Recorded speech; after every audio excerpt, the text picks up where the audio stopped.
Syria. We're against it not because we're pacifist, we're against it not because we don't care about the awful things going on there, we're against it because we think there's some pretty poor thinking going on. This idea that somehow the rebels are the good guys and Assad are the bad guys really is oversimplifying a situation where, of course, we know that Al Qaeda have significant representation amongst those rebel groups. And of course we've seen it all before. An endless series of military adventures over the course of the last 10 to 15 years, one of which, of course, notably in Afghanistan, is still going on and is not achieving any of the original aims. And I was worried what I heard the Americans telling us to begin with. It was about punishing Assad, and then within a week it was about regime change, a position that I know the noble Baroness herself supports. We think firing 1,000 cruise missiles in is likely to make an unstable situation even worse than it is now. But of course, Baroness Ashton, in a sense, you're sitting pretty, because as the highest paid female politician in the world, luckily you've got a non-job, because the EU, thank goodness, hasn't yet got a foreign policy. And as a result of that, what we saw 2 weeks ago in the House of Commons was a nation state democracy standing up and saying something, and as a direct result of that vote in the House of Commons, we have not gone to war in Syria. We have entered a period of negotiations, and Assad has a chance to prove to all of us whether he's a good man or a bad man. I don't know how this will play out, but at least, Mr Verhofstadt, there is a chance of peace. And I know that you represent the kind of political class who believe that global influence can only be achieved through bombing.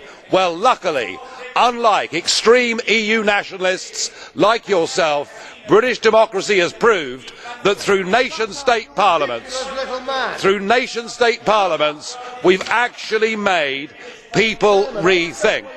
And Mr Chairman, I have to say, Mr Chairman, that as somebody that has been here now for 14 years, it's very ironic that the view that I used to represent was called extreme, but you can see the extreme militarists now. Thank you. So, I have 2 blue cards. Do you accept it? Ich nehme keine mehr. Bitte. Zu Wort gemeldet ist Herr Tannock mit seiner Frage. Herr Tannock. Mr Farage, Nigel, Mr Farage, over here. You talked about the good guys and the bad guys. It's not about the good guys and the bad guys. You remember well the battlefields of the First World War. You take a great interest in that war, and you remember the horrors of the use of gas. Would you not accept that a red line has been crossed by the Assad regime in using gas against his own people? And if so, what should be done to stop other dictators and despots using it elsewhere, not just against civilians but actually in military conflict? So what would your response be to the use of a weapon of mass destruction? Sit back and do nothing? Danke. The good guys, bad guys story really I take from your own Foreign Secretary and party member William Hague, who of course was urging the international community to arm the rebels, something that struck me, given we know Al Qaeda's involvement, as being total and utter madness. I am cynical and sceptical, as are much of the European public, about who has used those weapons until we get the full report and we get the intelligence right. We went to war in Iraq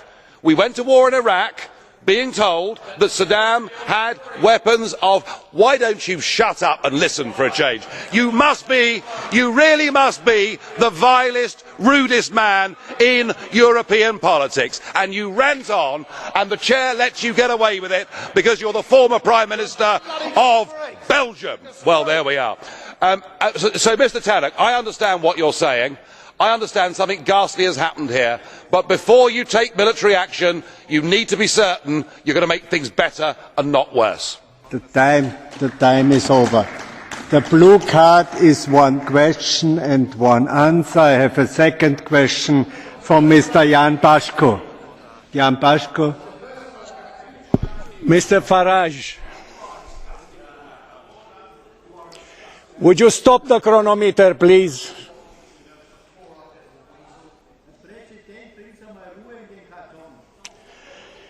May I address the question? Mr. Farage, I am coming from Romania and maybe living like a pig, as you described the Romanians. But in this room, in this house, I think that we have the same rights altogether. Therefore, I am asking you, you said that this is an opportunity for Assad to demonstrate whether he is a good man or a bad man.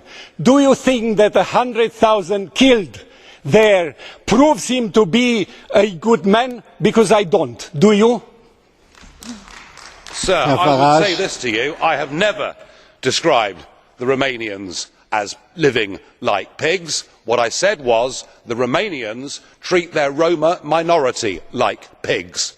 All right? So let's get that absolutely clear. You in your country discriminate against a large group of people in a way we have not seen in Europe since the 1930s. All right? Now look, I am not taking sides in this civil war, but I am saying this, that whether it's through the use of gas or whether it's through the use of other forms of high explosives or bullets, there are terrible things happening in Syria. I understand that and I agree with that. But rushing to war, as we did in Afghanistan, as we did in Iraq, was a mistake. And Mr Cameron tried to bounce us into war, and thank goodness the House of Commons has given us pause for thought. Surely that must be a good thing.